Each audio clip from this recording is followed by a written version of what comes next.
And along with Project Passion, the podcast made to help you find your passion and fall into a successful career in business. This week, I have full-time MMA fighter Ross McCorriston on the show. How's it going, Ross? How you doing, mate? You alright? So just before we start, just want to say, obviously, thank you for coming on the show. I know me and you talked about it a little bit, so it's good to finally get it locked in and actually get you on the show. No, I'm very grateful for having me on, mate. And it's good to get on and talk about what I do and what I love, you know what I mean? So, for anyone that doesn't know you, obviously you're a full-time mixed martial arts fighter, fighting out of Next Gen in Northern Ireland currently. You're a four-time champion in the Clan Wars in bantamweight and featherweight, and you're currently 15 for 7 since your last fight back in November 2018.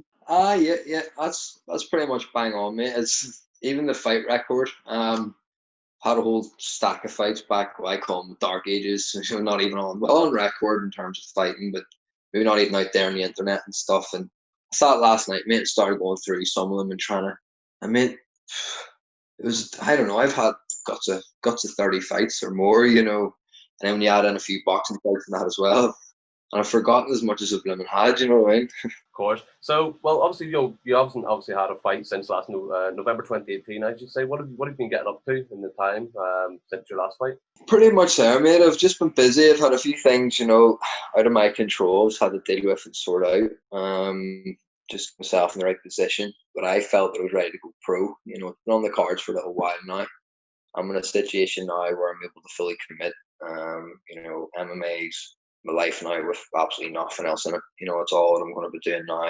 You know, I'm not going to be working very, very least that I have to pay for it. I'm just going to sacrifice everything I need to just to get there, you know.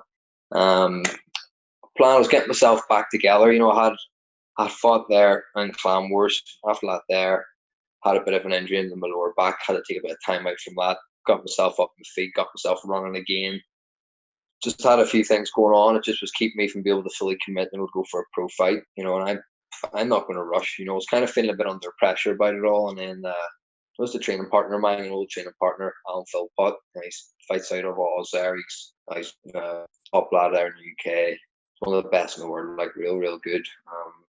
One of the most experienced in the world anyway. Like, he's had a lot of fights, and he just says to me, like, Ross, you know, sometimes good things take time. Like, just don't rush it. Go at your own space and even like just take it from there, pretty much. So I've just been getting things in order, mate, just to be able to take that next step. And I'm now in a position where I can fully commit, and that's just all I'm going to be doing. Like, so. And I mean, obviously, like, it's not even just from fighting. Like, you could see it. Like, you even had sort of a hiatus from your social media as well. It just kind of felt like when you stopped your fighting, you just kind of almost looked just like you took a break for yourself, really, just to kind of make sure, get things in order and get yourself straight again. That's kind of what it looked like from the outside perspective, at least. That's kind of what it was, mate. Like, I've been fighting now for a long time. Like, you know, taking away not counting injury time and stuff. I've had a few injuries. Like, I'm fighting now from like 17. From 17, I had my first fight was 16 or 17, and then, you know, I've fought pretty consistently. I've done some big tournaments and that there where you're having 4 and 5 fights in a week. You know, some my math tournaments and that. Like, you know, I've done a lot, mate. And sometimes you just need a chance to be able to sort of feel our things out, and then, you know, get that breather as such, and then be able to get your head down again. You know, so I never even stopped training, mate. I was always training or doing something. Like, in that time off, like a triathlon sprint, like, I learned how to swim properly and learned, you know, a lot of things there. Because that was something I was going to mention as well. Obviously, you have stayed fit the whole way through sort of this hiatus by the looks of things. And as I was going to say, you did do a triathlon. So you're 27 out of 150 from my scene. That was my first one. I can't remember how many people there was in it. There was a great few. There was a few hundred people in it, I think, anyway, or maybe 200. And how many did you see online around? Did you, or did you? I posted something about it. Yeah, it was your post, I think. That's what it would have been then. I can't really remember. But how much was it there, sir? You were number 27 out of 150 people, so you got well in the top third. It was good for my first one. It was just a sprint. It wasn't a full length one, but it was good. Like, and seeing all that day was brilliant.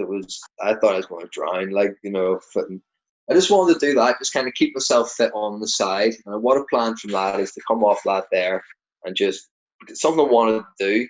Wanted to see what we had to focus on it a little bit as well. Got my fitness up. And I was still doing my MMA. I was still doing my jiu-jitsu. You know, I was doing a lot of training in the unit, and I wasn't getting the next gen as I should have been. And, you know, apologise for that with teammates for that. You know, I haven't been as good as I should have been up there. But it's a bit of a traipse out of the way for me when I'm down in Belfast. It's in Ballymena, you know what I mean? And I Yeah. was having to work then, paying a few things off, get myself set up to be able to take this step now, to be able to focus, you know what I mean? There's just too much going on there on the outside, mate, just a bit, and so I could get all that blitzed out of the way and just put my head down now properly, so. Okay.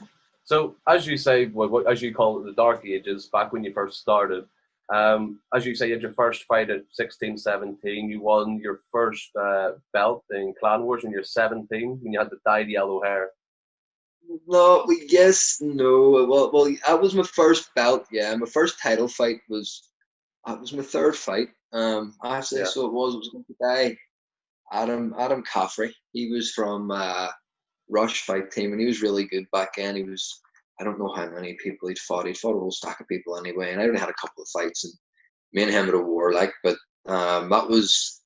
My mum came to my previous two fights, and she seen that fight, and then she took a little break for a while. Like, it was, you could tell we're both in a fight. You know what I mean? She just never came back. But yeah, and then after that, but Clan Wars was my first sort of major belt. I think I won that when I was maybe, it wasn't long turned 18, like or maybe 17, just before I was 18, or maybe 18 max. Like, I think I was Clan Wars champion. So it was. I'm pretty sure. It's a long way back. So, how did you get started? I was sort of thinking about this here, just obviously news coming on the podcast, and it's hard to think, like, where did it start or how did it start? And to be honest, my first coach has to be my dad. Just when I was a kid, just teaching me little simple punching basics, and he's experienced around it as well. He's done martial arts and combat sport when he was a kid. He done taijutsu and kickboxing and stuff, so he's got a good base there, and he understands a lot. And he competed as well, so he fought, so he sort of understands it.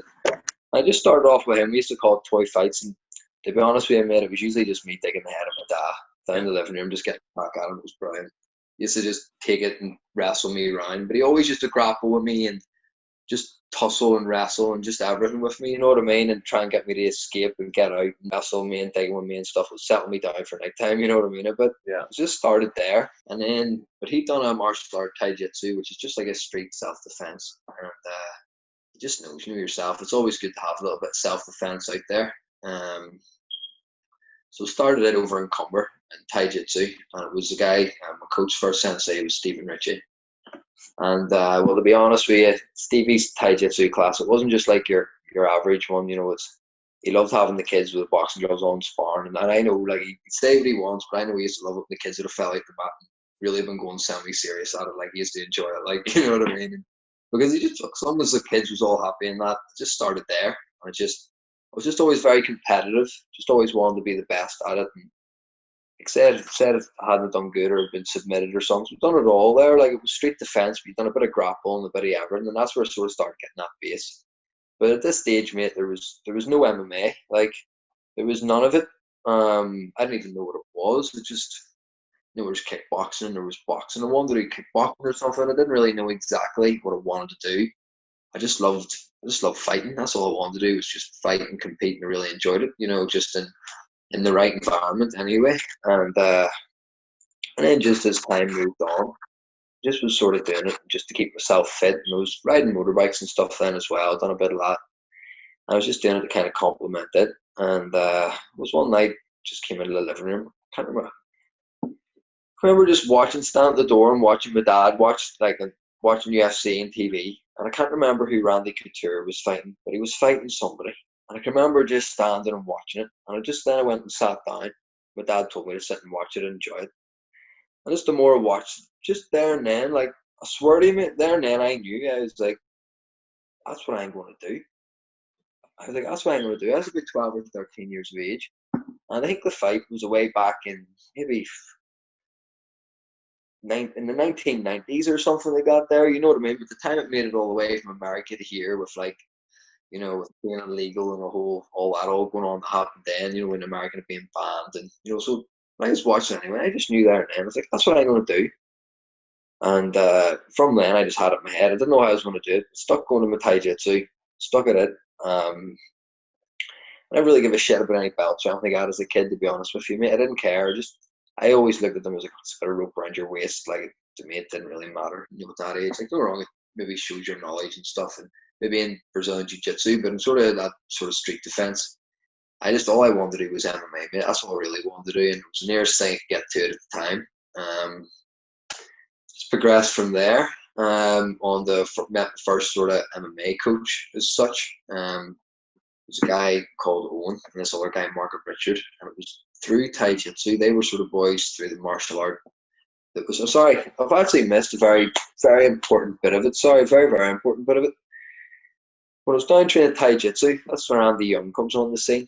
Andy Young, another large man actually, world champion, owns a hybrid gym there over in Bangor, just across from the bus station.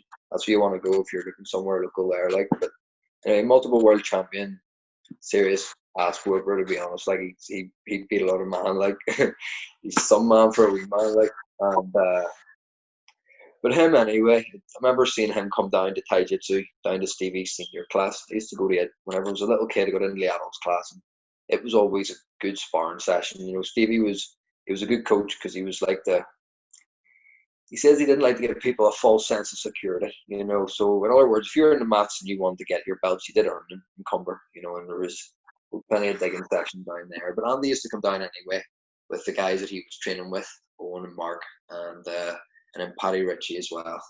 That's Stephen's brother. And I used to see him doing his rounds down the bottom. And I was always itching to go down and train with him because I seen the wee MMA gloves and all on him, and I knew what it was, and he was fighting. Just always wanted to be part of it. I remember getting a little bit of a role with him one time as a kid. That was great. It was really good. Like that was like an MMA role. Like at this stage, it was just still wearing McGee suit and all. You know what I mean? I hadn't done really much no gi. I didn't really know it was. You know, I was still a little karate man. Like, and then just from that, mate, it was just that's what I wanted to do, and just was going to drive from there. You know. Like, I remember back, so I actually remember back when you first got that, as you said, the belt you got when you first started when you were 17 with the dyed hair. And I remember watching that fight afterwards on Facebook because Stevie Thompson put it on, and I remember watching it on Facebook straight after. And I actually had tickets to your next fight off that, and I never got to go. For some reason, I missed it, but I actually had got tickets off Mark Kelly to go to it, to defend it, and I didn't even get to go to it. But this is something that, like, I don't even know. You'll probably not even realize this or even see it yourself. But when you started mixed martial arts, you started doing it was back in Northern Ireland in Norwich. It was before anyone else was even sort of breaching that sort of sport. And again, I don't know if you've seen it coming in, but after you won that belt or got that belt the first time, there was like a surge and everyone in Ards decided to go and do Muay Thai and everyone wanted to be a cage fighter. Yeah. I remember. Put a banger. I remember, yeah. No, that's it. No, very much. Like growing up on, I was that kid, you know yourself back then, everybody came out and played. They didn't sit inside, big massive game of hunts. So sort of, as that kid was up the street and sort of had friends about the place, and I sort of got on with everybody. Like, so I know what you mean. In that term, there was a lot of people started sort of after that. And to be honest, I think it just sort of brought light to it because MMA, like it was realistically, there was a lot of people. It was only up until Conor McGregor hit the stage that if you don't know what MMA is, you know what Conor McGregor does. You know what I mean? It only was whenever he really hit the stage that everybody started to know because. See, for a long time when I was doing MMA to start with, like you used to say you're doing MMA and people didn't know, was that UFC or, and even at that, some people didn't even know what it was. They had no idea. They didn't even understand it. You had to explain to them and they thought like you were doing some mad street fighting, you know, for sake, you know, underground fighting type of thing because they'd never seen or heard of it or understood it, you know what I mean? But yeah, I remember winning that belt, but to be honest with you, it was a long road to get there. Like that belt, like I was only, I don't know, I think, as I said, I was like 18 or something like that there, and 18. I definitely wasn't over 18, and I was just fighting men then. Like there wasn't really anyone my age or anyone. I beat everybody that was.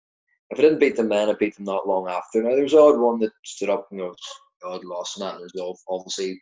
The majority of the people I was fighting from then was all just high level, you know. Yeah, I would just be it pretty much from there. Everyone's high level, like from that.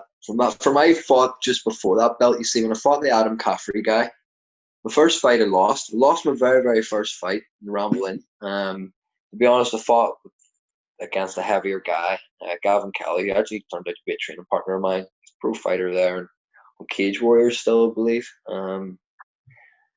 But it was him. He was a heavier guy and he was more of a wrestler. And it was just an experience is all it really was. He'd already had a couple of fights. My opponent, I can't remember, there was something had happened. My opponent had fallen through, or Gavin, the opponent, had fallen through as well. And then we ended up, I was offered, the guy, Davey, who was running the show, offered me quite a few tickets sold, and he realised, like, I was only a kid, I was 16 or something.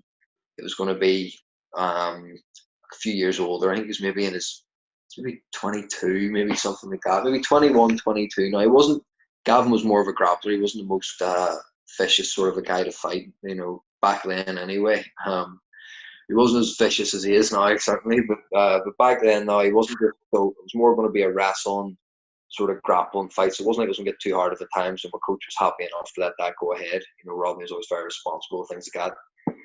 When it went ahead anyway, I actually lost that, and I think it was, as much as it was the most disgusting thing that ever happened to me, like, it was probably one of the best things that ever happened to me, to be honest with you, at that time, in some which way, it gave me a serious kick up the arse because I didn't want that feeling again, like, you know what I mean, my world crumbled around me. Of course.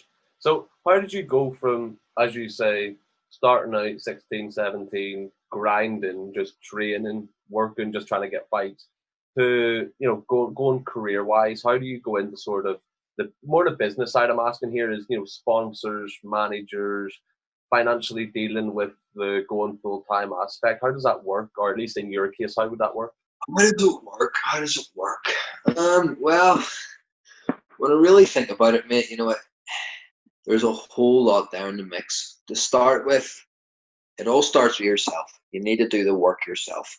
And the thing is, which I'm actually not very good at, which I'm working on, and I used to be better at, but I'm not having too consistent with it, is you need to be showing people that you're doing it, showing them the work you're doing, showing them the effort you're putting in. Because if you're somebody that is, say if you're looking for a sponsor, you're not going to sponsor somebody that's sitting in his arse all day. You're not going to want to sponsor somebody that's, well, even, like, it's not out there in the public eye, showing off what they're doing, making ground. You know what I mean?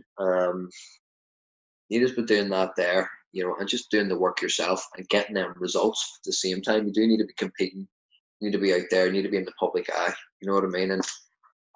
And that's pretty much in the sponsor side of things. I mean, I'm not able to scared to ask. You know what I mean? But with myself, to be honest with you, mate, I sponsored myself for a lot. Majority of it. Well, sorry, no. My mum and dad has always been my backbone, my main sponsor from I've ever started. And pretty much from that, like, I had a full-time job and was still training full-time. Like, whenever I was fighting in the IMAFs and going away and doing them, like, I was still working full-time. Like, don't get me wrong, I got a couple of months off, or maybe 6 weeks off, I think it was, before actually I had to go away to Vegas and that fight. But other than that, I was working full-time to be able to afford it, mate. Because it was expensive, for me training in Ballymena, living in Newton Ards, like, it's 19-mile round trip. When you're like 18, you've only got your driving license, like, you know what I mean? It's, you're paying high insurance, then you're paying for the fuel. It's expensive enough, you know what I mean? And then you're paying for your training and this and that. But to be honest with you, anybody who's looking to start out, like, you need to just be willing to do the work first. No one's going to give you. You have to do it yourself. Like, I started out, training with dad, some pads, and that in the house. Now, you don't need, that's not essential, but that's where I started. Then I got the martial art, just started learning a bit this, that, and the other, like 6. Now, you don't have to be 6 when you're starting, but that's what I sort of did. And it was just for fun. I think that's very important. If you've got a child and you want to get them into it, involved in it, it needs to be fun, they need to enjoy it, not too much pressure. You need to let them decide. There's no point making, you can lead a horse to water. That's saying, like, they want it to progress from that, through that martial art, to Owen and Mark trained at Taijutsu, MMA. Eventually, whenever I got to 14 years of age, I was allowed to start that there at that gym. I started doing that there. Them guys, now, they wouldn't fight me. I was too young at this stage, and they didn't want me to fight and compete. They're very good coaches. They really spent a lot of time, and to be honest, I learned a lot at that gym, mate. I started in that gym, mate. It was the top of frames, and Andy Young getting ready for fights and all. And I can still remember, like, circles. It was a good group of lads. Like, it was a good group of lads, but it was more just like guys that just wanted to do MMA. But like Owen and Mark, had their knowledge and had a lot of experience in all different jiu-jitsu and just Muay Thai and everything anyway. And they didn't know what they're at. And everybody else there, like, just started training, learned in the club. But it was that club, it was more like it's more like a digging fest, you know what I mean? It was definitely a fight club. Like, we're just always taught, like, to never leave a clinch without throwing a leading left hook. And it's just always about, it was just a hard club, you know what I mean? But them boys, there, it was brilliant. I was really enjoying it. I was having the time of my life. And then my dad took me to a fight show. Down in down Patrick, and that's actually where I met my coach, the same coach that I have now. It was Rodney. It was maybe 15 then. It was maybe 15 years of age, I think. My dad got speaking to Rodney because I was whinging, complaining, and face like a slapped arse because Mark and that told me, you're too young, you can't fight and that at this age. And I was keen to fight, and I was there, and I seen two young lads about my age fighting, and I was absolutely fuming. But of course, it was bloody Dad's fault, you know what I mean? It wasn't anybody, it was just my dad's fault, even with nothing to do with it. Just, I was freaking raging, just absolutely envied it. But my dad then got speaking to Rodney, had a little stall there, and he just invited me up. He says, he's got a whole lot of young bucks up there. He says, I'm rolling around there. Up there in Ballymena, hey. Well, pretty much that following Saturday, a week later, I got up to Ballymena, and that's when I met Rodney, and that's when I started realising, it was MMA then, it wasn't Next Generation, it was MMA. I started to realise, like, this is a different setup up here. Like, as much as Thai Jitsu was absolutely brilliant, and they fault nobody there, and they went out of their way, them boys still sort of worried about work on the Monday morning or whatever. Boys up in Next Gen there, there was a lot more guys that, like, okay, some of them maybe still had work, but their main priority was still their MMA. That was their focus. Like, whether it worked, whether it didn't matter. And I knew, like, my dad knew, this is where he needs to be, like, this is where I need to get myself to. So from that, just was training every Saturday. I was like 14, coming along to like 15 GCSE time. But by this stage, mate, I didn't want to go to school, man. I didn't want to. I just wanted to fight, wanted to train, and was starting to show and come through a little bit. Because up to this stage, like, I was very, very much kind of a quietish kid. Just kind of got to about 13, 14. I started getting my confidence, and then I started to realize what I wanted to do. And then I started to get a bit more shrewd in terms of, sort of, I'm just going to do what I want to do. Like, so stop going to school sometimes, missing school, going to the gym. Sort of became a regular in the art leisure centre. I used to always know someone in there, hours that kid doesn't go to school sometimes, just comes training. Like, it's just doing my own thing, like, to an extent. Then it started to show a bit more in my schoolwork. So I'm not actually a stupid person. I just stopped caring. You know what I mean? I started showing my schoolwork. Sort of teachers, man, that pulled me up. I done all my mock GCSEs, failed them all terribly bad. So my mum and dad, I think, got themselves together, rubbed their heads together, and came up with a solution. It says, well, if we bribe Ross, if he gets all of his GCSEs, we'll take him to Next Generation, or Ballymena MMA, until he's able to take himself there, Wales or whatever, we'll help him out if he gets all of his GCSEs. That's right. At this stage, man, I'd done my mocks and failed every single fucking one of them. Like, every single fucking one of them. Sorry, no, I'm lying again. I passed, like, PE and, like, technology, but, like, just about, because it was kind of physical. But I think I'd done all right in science. But the rest of them, like, even RE, it was the funniest. Like, Mr. Davison, he wasn't so fond of me, but he got like an E or an F or something really ridiculous. But long story short, they bribed me with this here. I think they were going to themselves, like, you know what? There's no chance he's getting all his GCSEs. They're all rubbing there's no way he'll stick this out. But if he tries hard, then we'll maybe get him up an extra night through the week, or we'll work with him. You know what I mean? So, sure, I went into study mode. Whenever the teachers tell you about, like, making a study program and this, that, and the other, I tell you what, it was like it was perfect pitch. I didn't get out of my room. My granny was throwing my food into my room and all. I was just not leaving it. Just doing it, studying every single thing, just like there was no tomorrow. Done all my GCSEs anyway, and some time passed, and I'm going skipping in, sort of saying I've done my GCSEs now. I know, like, I'm content enough because I know, like, I've tried. I couldn't have done any more than what I did, so it's going to be what it's going to be. Despite the circumstances, I don't dwell on too much, mate. If there's only 2 days you can do nothing about. It's yesterday and tomorrow. You know what I mean? All you can do is deal with now. Like so. Flipping in anyway, and couldn't even bloody believe it. Passed on my GCSEs.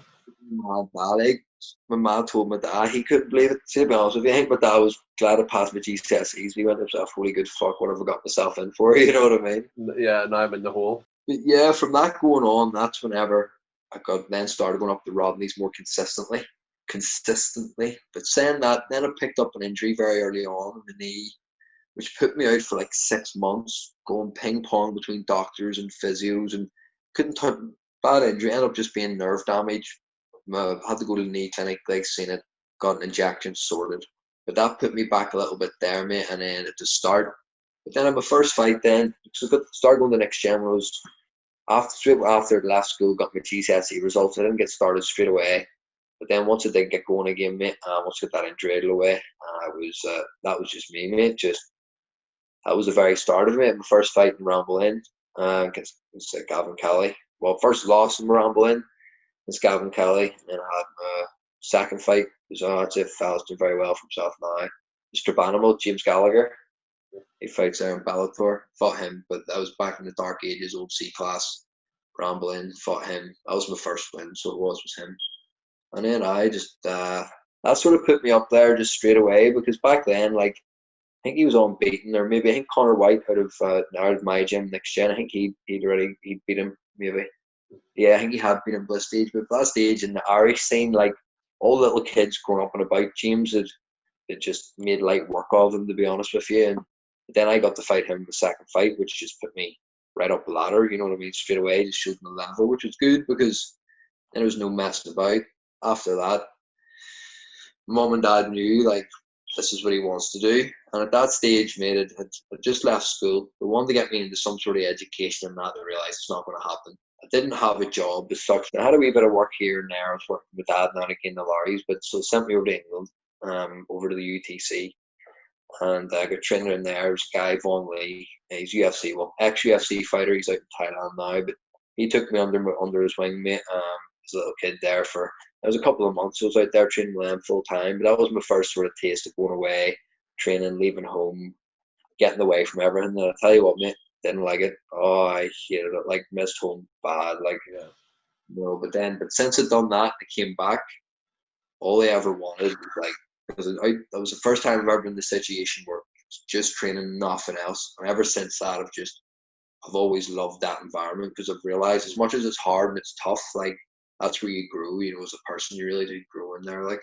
Yeah, so when you take away them auxiliary sort of effects around you, it just allows you to completely zero in on what you're trying to do. Like, if all you want to do is fight and you don't have to worry about food or money or working a job, and you can just train all day, every day, it's probably the best thing for your growth. Yeah, definitely. So I had to get sidetracked a little bit there from the how I'd done it, but yeah, definitely it is better for your growth as that. And I find as well, like, a lot of it comes down to just how much you're willing to sacrifice. Like, you know, what do you like, and what do you need, and what do you not need? How much are you willing to lose to, like, chase this dream, or to do this, that, and the other? Now, don't get me wrong, like, I do this because I love this. I don't do this because, like, I want to get somewhere. I don't do this because I have, well, they're wrong. I do. So that's totally, I have somewhere I want to get, goals and that. But I mean, like, I'm not doing it like going to myself like, oh, I've got 3 years, or I've got a year, or I've got, like, I do this every day because I love this, mate. Like, you know, some people are so busy chasing their dreams. Like, my dream's a chase. Like, I'm living my dream now, mate, in this chase, mate. Like, every day, mate, getting up and doing the training, you know. But at the minute with COVID, it's a bit of a disaster. But, you know, I've been set up over in England. I've had a few friends there. It's now coming around regular. They're decent around training there, mate. Just getting to do it every day, mate. It's just brilliant. You know what I mean? So I'm happy. That's all I'm looking for, mate, is to be happy. And I'm certainly happy now.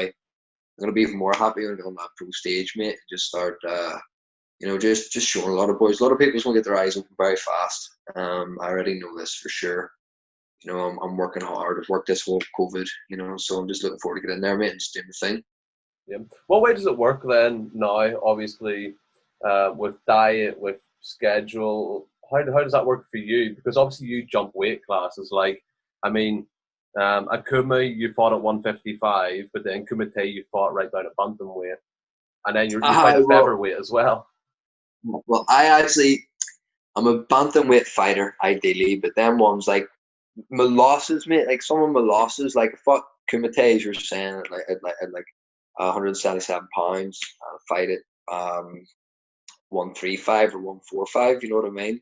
Like some of them fights there, mate. I just took over just wanted to fight, mate. So I didn't really care. The guy was bigger, he was a bit stronger, but to me, mate, it was just a fight. And they were actually some of the fights I lost, mate. But there were some of the fights I learned the most about, you know, because it was an amateur record, and back then it's all about experience, you know. And this is all I've learned so much, man. I've had so many fights. I've learned so much. I've had a few beatings. I've been finished once. Sorry, I've been finished once, submitted once. The rest of my losses have all been decisions, and they've all been split decisions. At you know what I mean?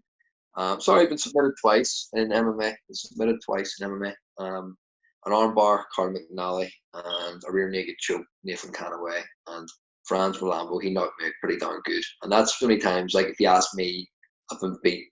The other times, some of the decisions, controversial. Couple of decisions, you know, yes, you know, they beat me in the match, but I never got finished around the gap, you know what I mean? So, of course. So, obviously, you know, you said it yourself at the start. You've fought in IMF out in Las Vegas.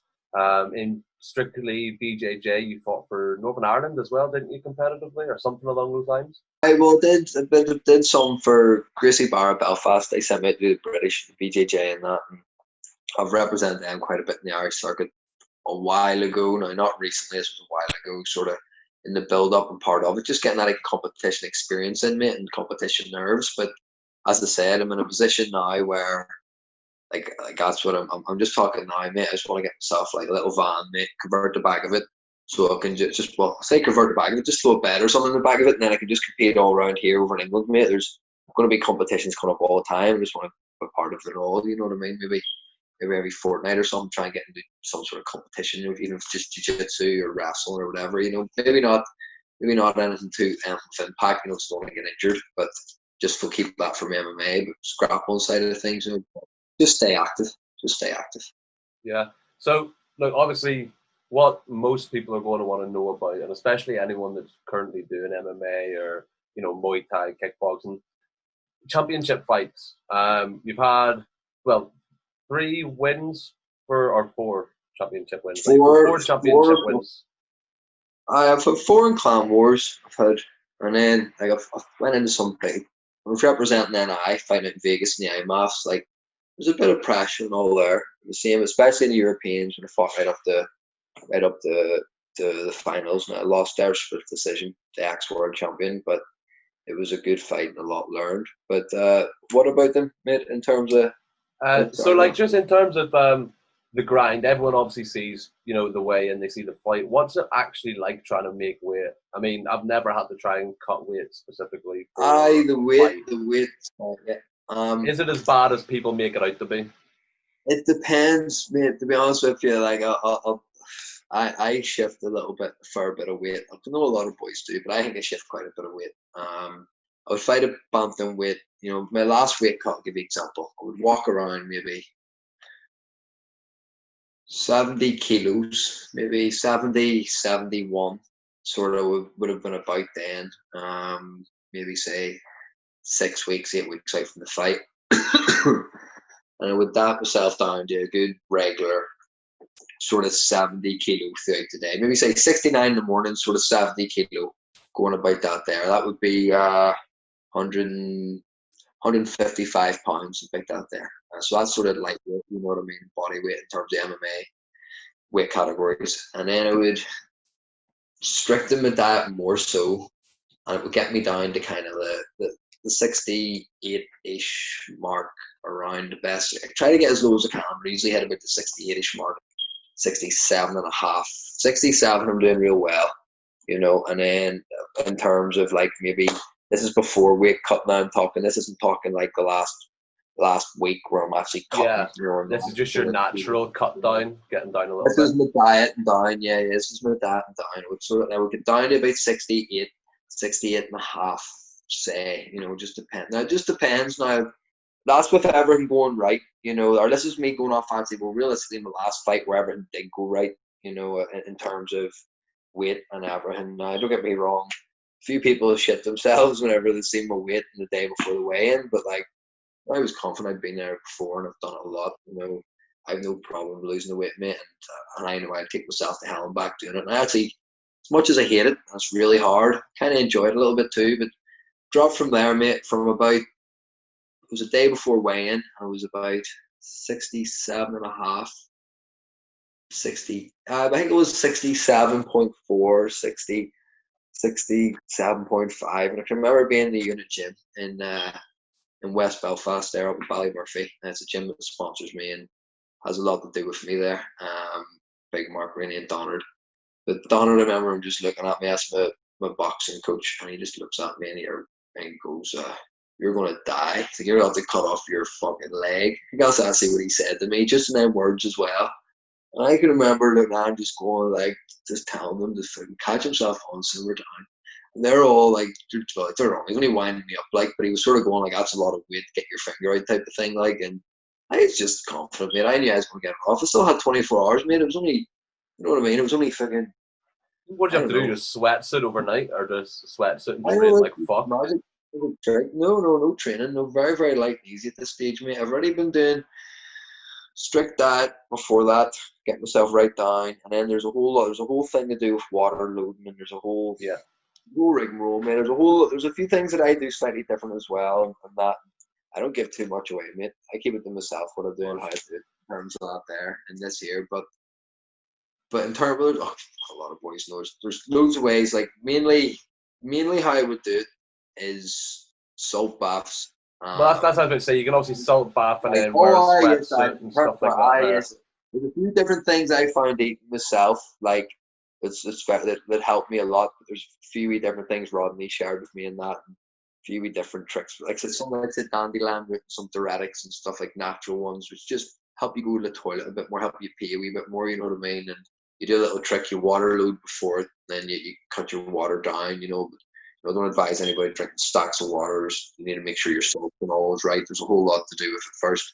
When you cut your waters down that way, your body naturally is just sort of getting rid of it because it's getting used to getting maybe 5 or 6 liters of water, the week or the previous days, and all of a sudden now it's getting maybe 2 or 3. There's a whole step it down process with the water too. But long story short, you set yourself up. What I do with myself is I want to set myself up.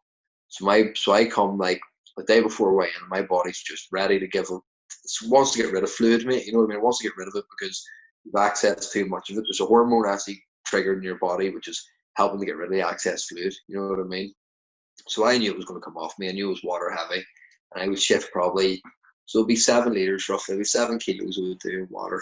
Roughly to make 61.2. But that's a big enough cut for me. I would do some 3 or 4 the night before, and then try and do the rest in the morning type of thing, a couple of kilos in the morning. It just depends where I'm at myself and how I feel, and and but you've always got somebody there keeping an eye on you and helping you out. I had Andy Young help me out the last time. But in fairness, one of my best cuts was one time. I had no one else to help me. The only person who helped me out was my wee brother. He gave me a hand one time, helped me cut weight in the morning, and it's hard. You have maybe eaten in a couple of hours, or sorry, maybe a day. Sorry, 24 hours. You've eaten off and you've drank very minimal of it. Like I always keep putting a little bit in, mate, because if you're not putting that, then nothing's going to come out. Your body will just stop. You know what I mean? So I just put a wee bit in, a couple of little nuts, some fats and stuff like that, keep you going. And then it's just the whole rehydrating bit, mate. Especially if you're doing it orally, just with your mouth, like you're not getting IV or anything into you, which then apparently you can hydrate better from. I don't know, but that's just whenever Rodney has me.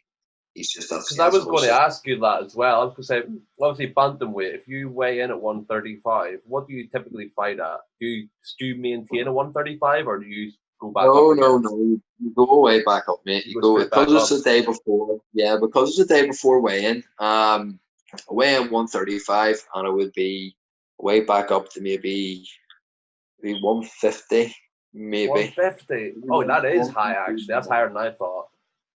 That's maybe max. Now don't get me Yeah. wrong. I've had some. One of my title defenses against I fought Dara Tolman. Like I didn't put on very much weight, mate. I wasn't well. I took ill, so I did, and just thinking. Now, I wasn't really sick, but just things really didn't go right, mate. I couldn't eat. Couldn't keep food down. My body just was rejecting it. Just whatever. Don't know what happened, mate, but I just wasn't able to anyway. And I only Yeah. went up to like. Thankfully, now that was the fight at 145, which was 66. But I still only went up like a kilo or something after that, or a kilo and a bit after that. I put on very little weight, mate, after that, so I did.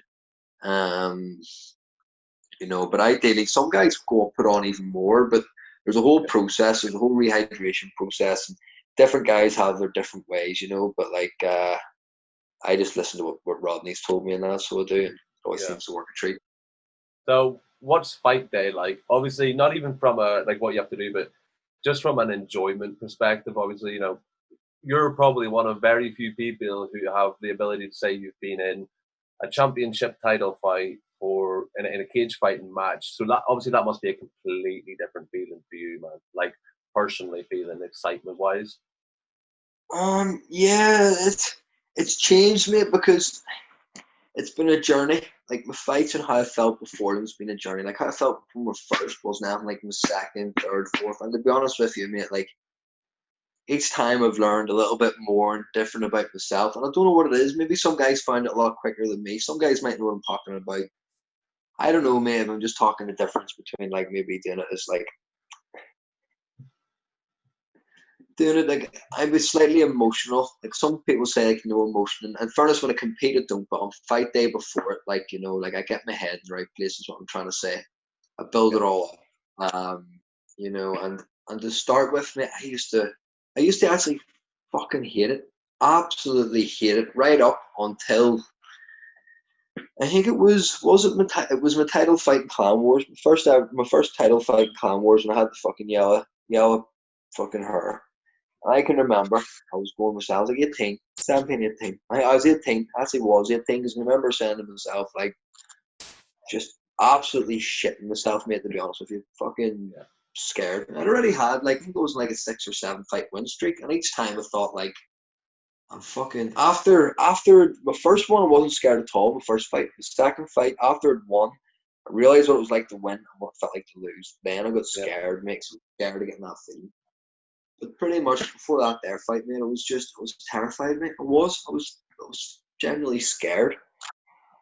And Ryan Thomas, Rodney Moore, and the Northern Ireland's first UFC fighter, Norman Park. They were in my corner, and it was a title fight. It was main event, so we're allowed 3 men in the corner. I can remember just sitting back. This is before. I mean, I was shitting myself. I remember Ryan Thomas, who was my main regular training partner. Then I remember him saying, "Come here and we'll have a chat." I can just remember, like, back then, Ryan just knew how to say the right things, just to everybody in the gym. He just when you speak to him nervous about a fight, he always brought you around or something like that. He speak to me anyway, and he was like, "Look, mate," he says, "Or just tell me this." I was like, "What? Like, are you going out to fight?" I was like, I sort of started going to myself, like, is he thinking I'm sort of like what or something? I was like, "Yeah, of course I am." And he's like, "Well then," he's like, "what you feel between now and then doesn't matter. Like it just doesn't matter. Like you can either go in and give it your best, or you can go in there and like shit yourself now, go in there, put a bad performance with your head not in the right place." He's like, it doesn't make a difference. The outcome's the same. You're getting in there and the bell's gonna go. It's starting, you know what I mean? The race is on, like, you can't get out of it now. You're locked into the gates, that's it, you're doing it. It's like me with this podcast, like I was a little bit nervous about doing it. Like, and then once I realised like right, it's on, it's like just try and get it together and do it, like, you know what I mean? But so I'm standing there again, mate, the whole day. Now I'm realizing, like, fuck, I'm going to fight here, like, I'm ready for this. But I'm still, mate, it's disgusting. Seeing nerves in your stomach, absolutely disgusting. I can still remember standing there, mate, and just feeling like, you know what, mate, there's no way of putting it. You don't know if you're going to book or shit yourself, mate. It's like a fucking weird thing in your stomach. And this was at my first fight, right? There's no other way of putting it, mate, just straight. But Norman Park turns around to me, and it was after Rodney turned off. Well, man, calm before the storm. Says that every time before somebody fights, and you're in the waiting area, it just seems so quiet, like nothing's happening because there's fights all going on. You can hear it in the distance. And Norman turns around and he just says to me, he says, "Oh man, you feel that, do you?" And I'm like, "Oh mate, I do, yeah." He's like, well, I'm just about to say to him, oh, it's stinking, isn't it? Like, I'm just about to go, I hate the nerves or whatever. And he's like, feels good, doesn't it? And I just sort of see it.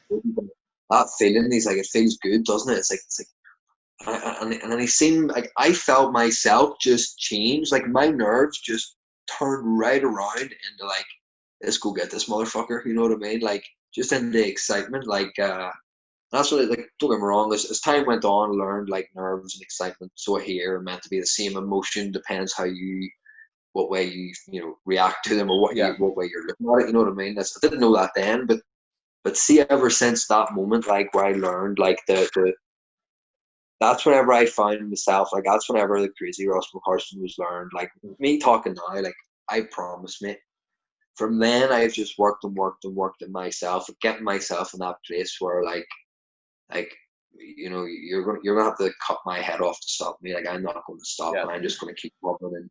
And I just, like, I don't know, man. I love it. I thrive for it. I can't get enough of it. And, like, don't get me wrong. Once the bell's over, like, we're all friends in there, and it's that and the other. But, like, I'm a different person. There is something primal in it, though, isn't there? Like, I mean, so I don't have a fight. So I kickbox. So shout out to my club, Two Dragons Martial Arts down in Swansea. But I haven't had a fight. I just train. I enjoy it. But we spar, and there really is something like. It switches. I mean, as you say, it's like, it's not even a championship fight, but you have that fear. But then as soon as you sort of get padded up and you hit the switch, there is something primal about just like the release of aggression from it. It's either you're either going to do it or you're not. You know what I mean? Like, and I love that. Like, I don't know, there's something about being in that dark water, even in a fight. You know what I mean? When somebody's getting you, like, and you've got that choice. Like, I see it in MMA a lot. And I know. Like prime example, like UFC there with Reese McKee there. Saturday like night. that man did not give up. Like, that man fought to the end. That's somebody not like letting somebody get a position and like, he wasn't going there, fuck, as a referee, come and save my bacon. He's going there like, he's just trying. You know, he's not giving up. You see it a lot of times, like, some boys getting the positions and getting a couple little things and giving it away, you know what I mean? But, like, I live for that, like in that situation where you're fucked and you're in hell and you have to dig your way back out. You know, I love that. I love that. And the fix and the adrenaline I get from, like, granted, very few people have me in that position, you know what I mean? But I have done it over the years. It's almost like I've been searching for it, maybe, but no one's quite done it yet. And no one's done it in a while. Dara Tolman, real stinking fight with him. That was a real tough fight. Yeah. You know, but so yeah, I was going to load into that. So your last three fights, obviously you haven't fought in a while, but your last three fights, technically you are on a 3-fight win streak, technically, from that. Yeah, I think so. I can't remember. 3 fights, something out there. So you have Clan Wars 28 featherweight championship. That's when you won the belt against Alec Buda. I don't know. Buda. Yeah. Rear naked choke, 47 seconds in. Smashed it. I mean, the video is literally a minute and a half long. 46 seconds in, big son. 46 seconds. There we go, 46. But I mean, if obviously I'd seen your fights throughout the years, but obviously ahead of this podcast, I went back, watched all your content, and you can really physically see the difference between back when you were fighting and when you went into like Clan Wars 28 for that championship fight. Like, I mean, your striking has improved, your speed, your snap is there. This is something. You know what? I'm really glad you've touched on this, because this whole last, like, from been speaking to you, well, fuck, how am I going to, like, I've forgotten, like, some really important people in the camp, and it's you've just brought that up yourself, and it's good that you've seen, like, the difference, you know what I mean? And not, like, because me, as I said, I started training boxing with a guy, Donald McNally, and he, like, all before this, all my training was just in next gen, and it was just even. Now, don't get me wrong, you're getting everything you need in next gen. It was the problem. More of the problem was actually kind of more me, in terms of, like, mate, it was out of the way. Sometimes I couldn't afford to get up at the time, mate. You know what I mean? I was getting it tight at that stage. But, excuse me, especially because I had to start working again. I'd lost a couple of sponsors. Listen, I just come and go. They would get tight themselves, mate. You know, everybody's getting it tight, so stop sponsoring anyway. started working a little bit. Wasn't able to get just as much as I could, but so started looking around where else I could get near me and that for training and stuff at that stage, because I was wanting to take it that next level. You know what I mean? To get the afternoon classes and the daytime classes in. So I could pretty much got doing a bit of boxing with Donald McNally, and to start with, it was just in frames and in Glen Ann Boxing Club, just in there. But from then, that guy owned a lot. He put me on to sort of one of my main sponsors slash friends. One of my main and one of my main coaches that had a lot to do with it was Mark Rainey, which they all now are up in the unit gym. But it started off just in Academy 1. But I had, at this stage, I had a striking coach, I had a strength and conditioning coach who taught me how to train properly. I was with him 3 times a week, and he was teaching me, proper movements, proper training. Like, he was looking at, he was doing like sports testing, seeing where I needed to improve. Realized, like, right, you've got fucking chicken legs is pretty much what he says to me. You've got no hole. He says, you know what I mean? Then he started getting to work on me, and then everything started improving. Because it was getting all the base was coming in there. With almost strength and fitness, performance. Like, the time that man spent with me putting programs together. Like, we'd sat together, worked out what training I was doing to make sure I wasn't overtraining, because I had a big problem eating. I have real issues, if not with eating, just eating enough. Like, I just struggled to eat enough food for what I do, mate. And he was always on me with that. Remember times after training, mate, he'd took me around, sat me down in front of the food, mate, and like, listen, mate, you're not getting out to eat this whole food, like, or our session day's almost wasted, you know what I mean? And that helped a lot. And then I had Donner there doing the striking.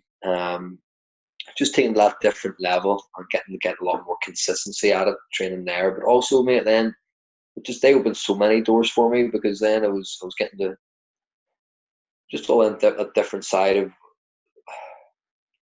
too many different people to train with, mate, like there, that was right on my doorstep in Belfast. So I was able to get to a lot more classes. I was able to do a lot more coming up to like slam fights compared to where I was before. And also at this stage, I'd left my job. I was full time. I'd left Mercedes Bliss stage, left my job just before I was 22.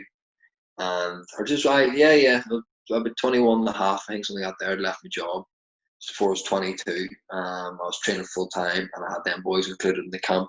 That's where it went there. Man, see you try and think about it all, and there's just been so much has happened, mate. You forget about all these little bits and how it went together. Like, I sat with it the other night, as I was saying to you, beforehand, but I just forgot for about that, because the head like a sin. Well, on to the next one then.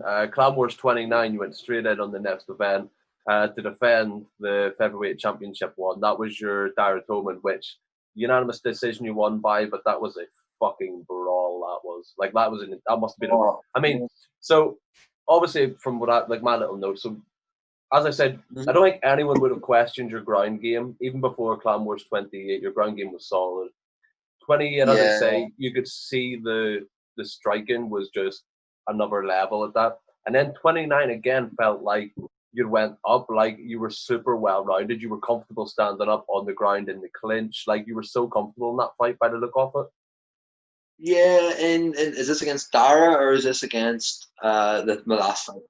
Clan Wars 29 with Dara Toman, yeah. I mean, you looked gassed as fuck, I will say, right? At the start of round 3, you looked like you wanted to go to bed. But you said you were ill or something, you said. I wasn't, mate. See that fight there? If you watch the first round, you see, like, the first round, I didn't get so many shots, but I just controlled the whole first round. Don't get me wrong. Yeah. Sure, Dara wasn't going 100% either. He was getting going, whatever, too. Dara's, taking nothing away from him first and foremost. But I know my coaches know, like, that was me running at 75%, 80%. Like, I gasped out at the end of that first round. I had nothing. I had absolutely nothing, not a thing. And I can remember, like, in the third round, standing against that fence, like, not even being able to open my eyes, and Rodney just telling me, like, Rodney just seems to know the right things to say in there. And it was just like, pretty much like, fucking get the guy you're going to fight. You know what I mean? Yeah. You got one more round, man, and that's it. Like, there was no bullshit with Rodney. You don't have enough time in there to talk shit, mate. He needs to get to the point. Don't get me wrong, Yeah. you need to work with a fighter and this, that, and the other. But with me, he understands. He just needs to tell me how it is, and that's it. You know, been there, I've done it. But yeah, I mean, that fight there Yeah. just last, I and mean, anyone that hasn't seen it, YouTube just Ross McCorriston, Clan Wars 29. You'll see the video. You can actually see where the camera zooms in. In the round 3, you almost had him in the rear naked, and you can oh physically see yeah, your face where you can. It's almost on your face, like just fucking give up, just fucking tap, just give it, and you're just looking at your corner. mate, but I just, as I said, mate, I wasn't able to refuel. I had no energy. And like, don't get me wrong, even if I had have been that 25%, like, or say 25, even if I had have been at run at full level, it still would have been an absolute handful. I just know I would Yeah, have got more likely. I would have. I probably wouldn't. He wouldn't have got by there, maybe, but maybe not. He did. He had a very good escape from a rear naked choke there. Then, to be honest with you, he escaped it again and again and again. And not many people escape my rear naked choke, like, you know what I mean. exactly. Because I mean, your last 3 wins, 2 were rear naked choke, and you almost had Dara in a rear naked choke multiple times throughout that fight.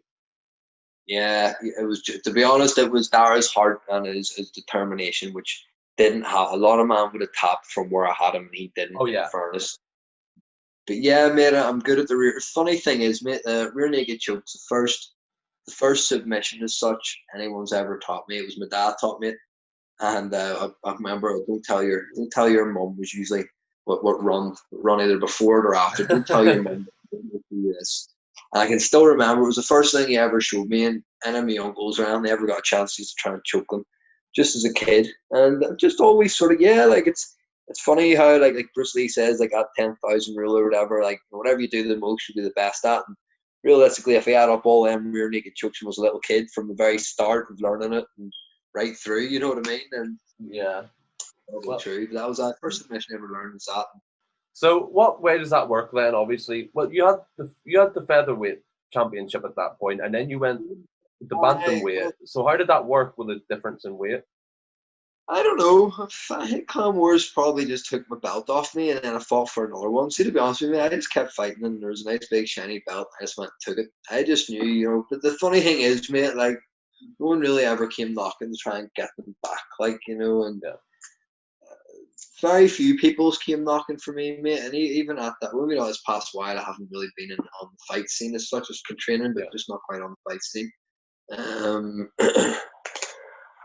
but we'll just have to wait and see. So, wait and see. Well, what is next for you then? You're back training. You're back on social media. You're pumping out content for your social media. What's next? I'm back training regular now, mate. As I say, we've been training the whole Corona there, mate. What I'd planned is I wanted to come over to England. This is what sort of my plan was.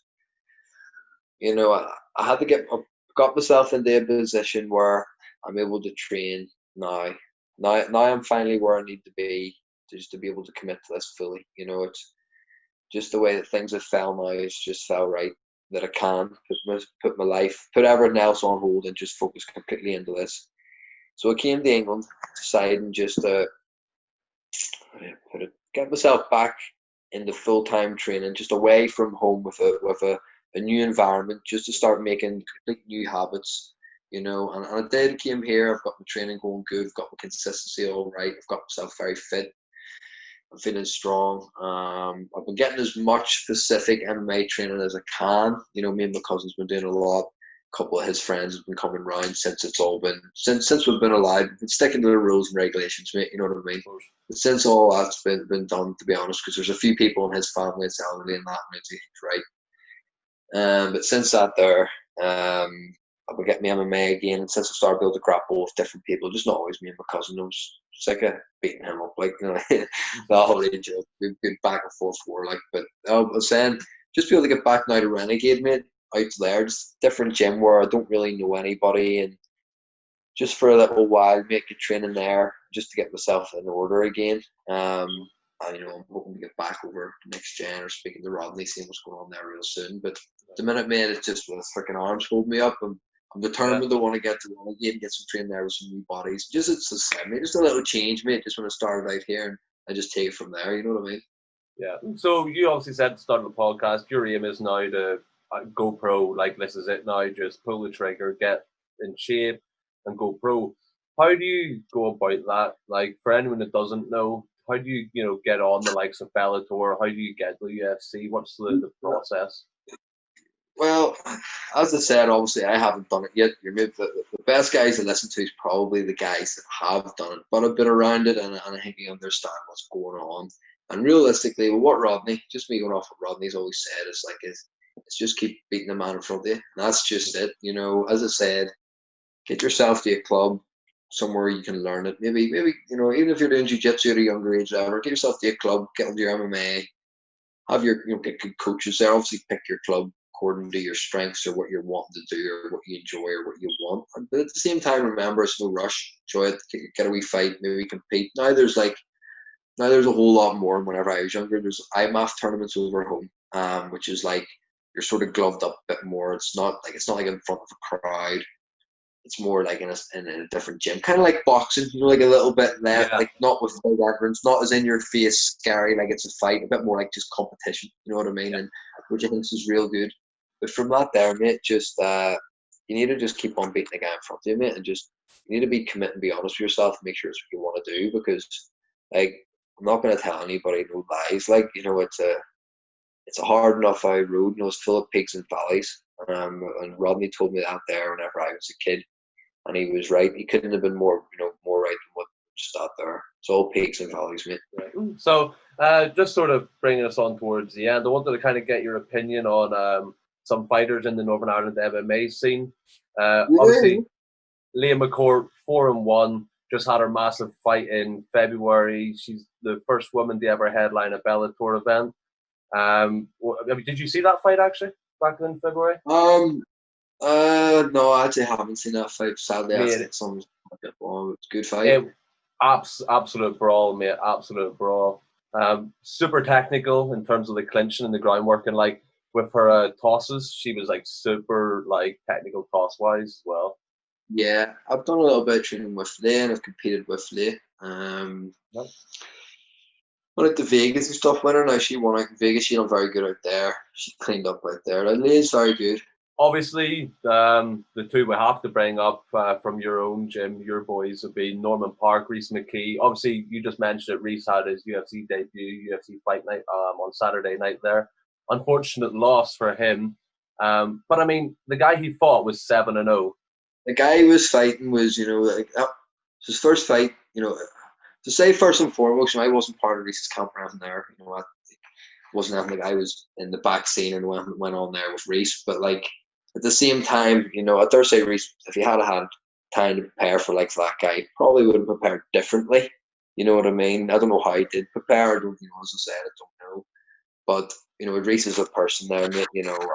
Like 6 days notice, UFC main card, and not give up the guy there. You know what I mean? He's Yeah. a tough guy, and he is. He's a prime example of consistency. And what Rodney says, just keep beating the man in front of you, and just whatever's in front of you, just keep beating him. And that's it. That's what. Yeah. And I mean, I think on Reese's part, it's not unlucky. It wasn't even a bad match. Well, if anything, it would be. You would class it as a bad matchup. I mean, the guy he fought, obviously, Shimiev, yeah, was 7-0. But do you know that guy fought 2 fights within 10 days? 10 days beforehand, he had another fight at a different weight class as well. I think he's the dog's balls, that guy, to be honest with you. I think he knows what he's at. Like, but yeah, you know what? As I say, like it'd be interesting. I haven't even caught up to see what Reese said. It'd be interesting. What you hear Reese says will be a truth. You know what I mean? He said himself, well, according to the social media, he put a post on Instagram earlier, and as far as he said, like, better man won in his opinion. Gear up and go in harder next time. Just straight up. And I Norman Park there as well. You were just mentioning. Of course, Norman Park, you can't forget. Yeah, he's a as I said, first man on the UFC there, and a big inspiration for me. Growing up as a kid, seeing the likes of him in the gym, having him put a beating on, was a good thing back then. Or maybe you'd have been rolling with him and maybe got a wee something silly, like maybe escaped something or something. You felt good about it because it was Norman in there. You're wrong. He could have been given it to you. Different level of guy, but yeah, Norman as well. He had that fight KSW there. I don't think it went his way either, but. The KSW, yeah, he just lost his interim belt, but from what I read online, I think he's got another fight coming from it. I believe, just from reading articles online. Norman loves it, so he does. Norman just loves it. That's just all I think there is about it. Like, and well, he's crazy amount of fights. He's like, in fact, yeah, he's 28 for 7 and 1 draw. I haven't even seen that KSW fight, but I did fly him a message, and just say like, well done the fight and whatever. And he says to me, what does he says?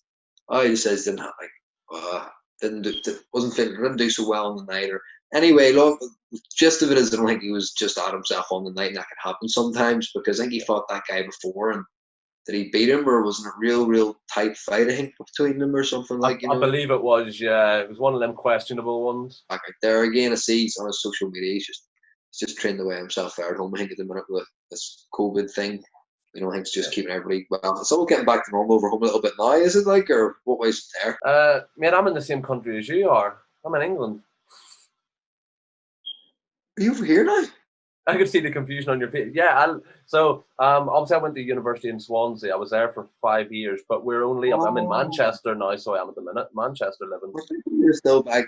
I thought you were still back in Yard or something there now. No, I'm in Manchester living at the minute, or just outside Manchester, closer to Preston. But September I'll be back to Swansea, back in Wales again for another year, and then full time up in England. Oh fuck, very good. Oh, sorry, I didn't even know that. There, Do you know what? It's the sort of thing that people like you who maybe I haven't spoke to or barely seen off in like 4 or 5 years, and then they're like, "What you live in England?" I'm like, "Yeah, it's 5 years."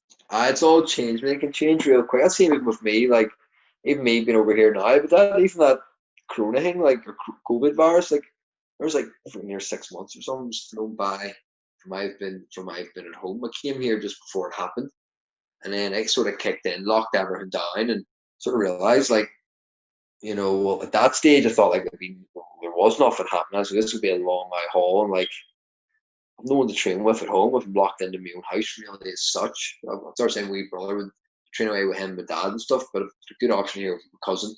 You know, he's got brilliant stand up, and he's strong as a bull. His wrestling's good. He's been MMA for a little while. He's very competitive too. So I've been working away with stand up out here with him. He's been helping me with that, and just been doing a lot of wrestling, helping him with the grappling side of things. We've just been both sort of learning together, like, so it's been good. You know, I've been getting plenty done. Where if I was at home and the whole COVID thing, I would have been stuck. You know what I mean? I know. I mean, it was a nightmare for me as well. But obviously, I mean, not on nowhere near the same level as you. But I just started. I know it's a martial arts discipline side of it more than anything. Like I just started getting super serious about the training and like actually getting into it. And then this happened. Yeah, 100%. The only thing I could do was I bought some RXT spot pads, and then literally I trained my missus just so she could hold pads in the backyard. But it works. Yeah, we've got a garage there, and we just went and got some mats. We were able to buy them off some guy like away far. He was selling them cheap. We bought a whole load of mats between us, and we just put them down there. We were able to train away at them. Like, you know, it just shows you as well. Like, you don't need to go to a gym. You don't need this and that to actually train. And to start off, you just need a punch bag and a bit of inspiration and motivation. Realistically, is all you actually need to get started. And the anything you want to do, you know what I mean? Just make that move and do it. There's no point having these goals and not doing anything about it, mate. You know what I mean? You make goals all day, but you actually won't get at them, like, in it.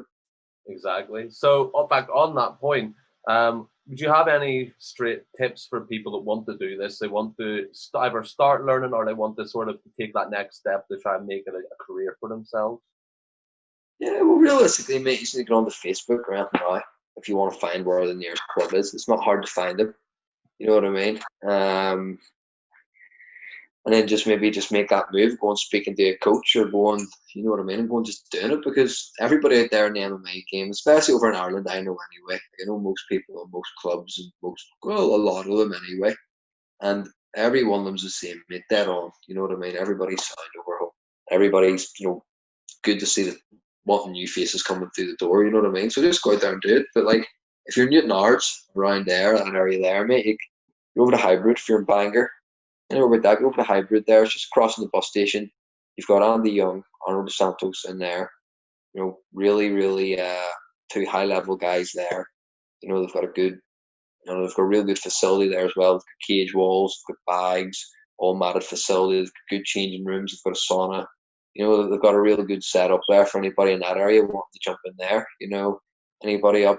This is just me, sort of clubs and that has helped me. You know what I mean as well.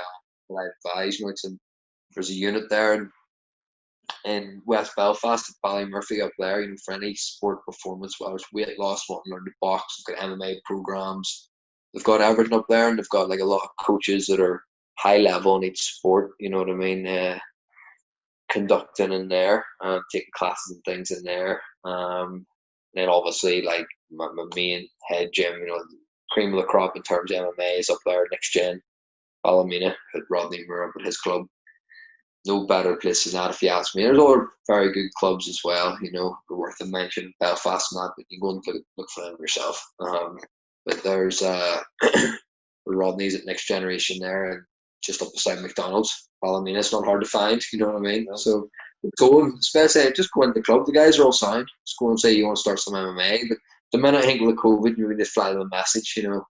I think it's still stuff like that. Like. Awesome. So look, is there anyone else you need to drop special thanks to? Anyone else that maybe we didn't get a chance to name drop? Yeah, well, there's a few people like just people that's helped me along my career. To be honest with you, it's gonna help me. Like so big Greg out there in Philadelphia, Andrew Electrics, Philadelphia. The guy that's always stood by me and helped me out a lot with my MMA. He's had me out there in Philly training. I was out there for a few months, so was training for a while. Got a bit homesick and came back from there. But to be honest with you, I had a great time out there. It was brilliant. The training he put me through. So thanks to him, his wife Natty out there. I suppose I need to give them a thank you. Just everybody up at the unit. Unit Gym sponsors me. And yeah, there's been so many people. You know what I mean? I'm starting to go now. People forgot about. You know what I mean? But like, there's just been so many people, mate. It's helped me out. And if I've forgotten anybody, I'm sorry about that. Like, but I'm just looking forward to get back at it now, mate, and just put my head down and just take it from there, mate. I just love doing this, and now I just want to fight, mate, and compete, and just go out there and show everybody, mate. You know, it's there's a different person coming now. Like, there's nothing holding me back now, mate, and that's just all I've got to say about it, mate. And I'm looking forward to get out there and just show everybody. You know what I mean? So for people that want to obviously watch this adventure and this whole story unfold, your Instagram is at Ross McCorriston, isn't it? Yeah, it's just my name, Ross McCorriston. There you go. And you have plenty of content up there. Yeah, I've just got a bit of my training and stuff. I haven't got a whole lot of what I've been at recently. I've just been building it up, trying to get into the habit of it all again and get it all going. But I am it's going to be interesting. I'm just looking forward to getting this arm healed up, get back to some different competition there, get to some gyms, just make my choices of what I'm doing or where I'm going. As I say, I'm an open book now. But yeah, I'm just looking forward to get speaking to my coach over home, Rodney, and just see what happens from here, you know. But yeah, you know, that's pretty much it, mate. That's where I'm at. Awesome. Well, no, honestly, mate, thank you so much for coming on. I know, like, this was the one I've been waiting just to do, because I knew how I knew how enjoyable it was going to be and how interesting it would be for anyone to listen to. So honestly, thank you for coming on, sharing your story and speaking. I'm alright. Not that I can talk but I'm just not the best talker, but I can talk. Exactly. Well, yeah. Any final thoughts off you? No, that's me, man. All good. Just anybody out there, just stay safe and keep doing what you're doing. Like, you know what I mean? That's just pretty much it. No problem. Well, guys, that'll do for this episode then. I update, if you didn't see today, all of the video podcasts are now finally on YouTube. So this one here will also finally will go up on Tuesday night, same time as the podcast goes out. And on that point, guys, if you haven't already went across to YouTube, go across, hit like, hit subscribe. Whenever the videos go up, you know, drop the notification bell. You'll get notification when all the videos go up. And also, if you're listening on the actual Spotify, you're listening on iTunes or Sofacast, hit follow on the podcast. It really does help the algorithm, help the numbers. And if you want to see any other extra stuff, like the post behind the scenes, any of the extra content coming out, go check out my Instagram. Links are all below. The links for Ross's Instagram will also be below. And if you have any questions, get in contact. Cheers, guys.